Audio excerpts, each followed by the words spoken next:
Hey guys, what is up, and I welcome you to another League of Legends video. In this video, I want to talk to you guys about Vel'Koz and just more about how he should be played, the builds, the skill orders, which you should get and why. And overall, just a very basic, quick, and summed up video on how to play this champion, or at least how I think he should be played. So first things first, let's go into the build. There are usually 3 rune pages that I will decide between for my casters in the middle lane, and this applies to Vel'Koz as well. This is one of the 3 pages, so this is obviously a page that I would use if I'm up against an AP in the middle lane. The second page is also pretty self-explanatory. If I'm up against an AD middle and I need armor, I just simply run that page. What's special about that page is that I don't waste slots in the blue runes for MR. I simply just get AP per level to scale into late game. And the last page is simply my full offensive AP page. So between these, you obviously decide what you do based on the matchup, and you should be pretty good to go. If you could only have one of the 3 pages, I suggest you take the complete AP offensive page, as it will fit the scenarios a bit more, not having to kind of hope that you're up against a magic dealing champion or hope you're up against an AD type champion. And these are the masteries I used on Vel'Koz.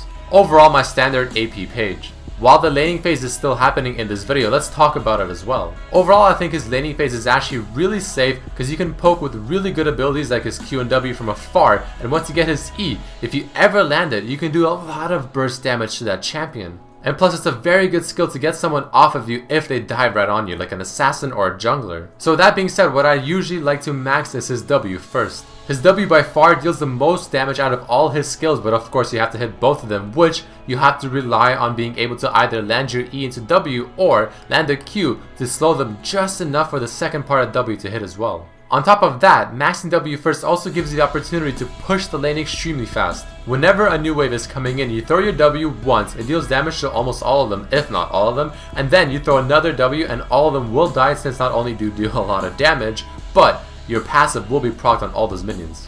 Plus, his W does go obviously through minions, while his Q can be somewhat easy to avoid if you're up against a player who actually kind of knows what they're doing, more or less. After that, you obviously want to max your Q, since it is your next highest damage dealing spell other than your ultimates. So that is how I usually want to level up my skills. While you're in the laning phase, you want to try to poke with your Q and W as much as you can, because they don't really cost a whole lot of mana.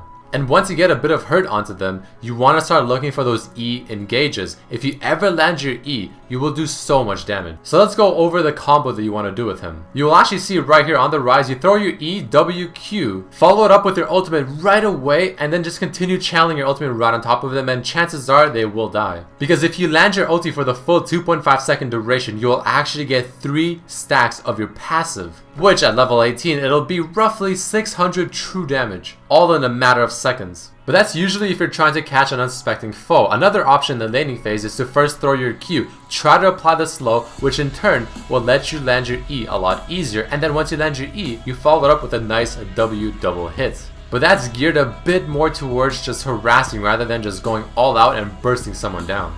Right in this clip, you're going to see another pretty nice example of how to burst someone down. Not as clean as the other one, but still works. I missed my W, but that's okay, because I do so much damage that I didn't even need the W. The ulti is just amazingly strong.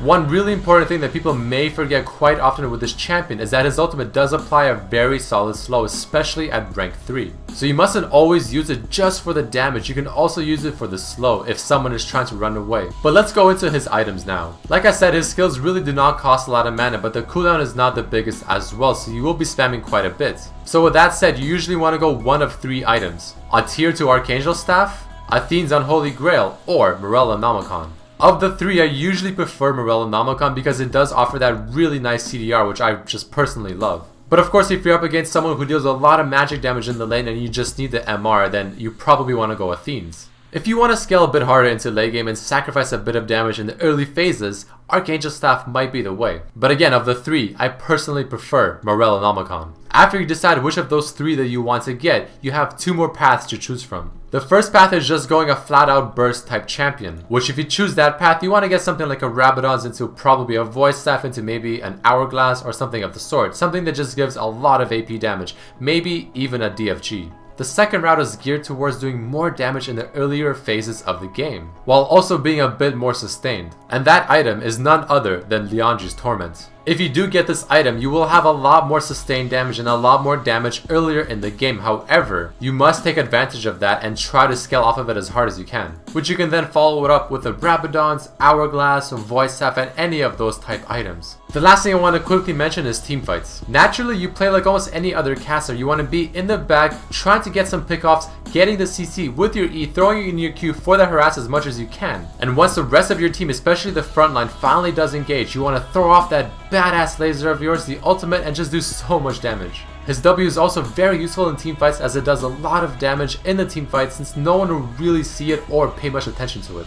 But that's more or less what I want to talk to you guys about for this champion and how to play him. I hope you learned something new. If you have questions, post them down below. And please do throw in a like if you did enjoy this video. You can also check out my friend's channel, Vel'Koz, for more sweet League of Legends action. The description down below contains the link. But as always, I hope you guys enjoyed this episode and I hope to see you next time. Peace.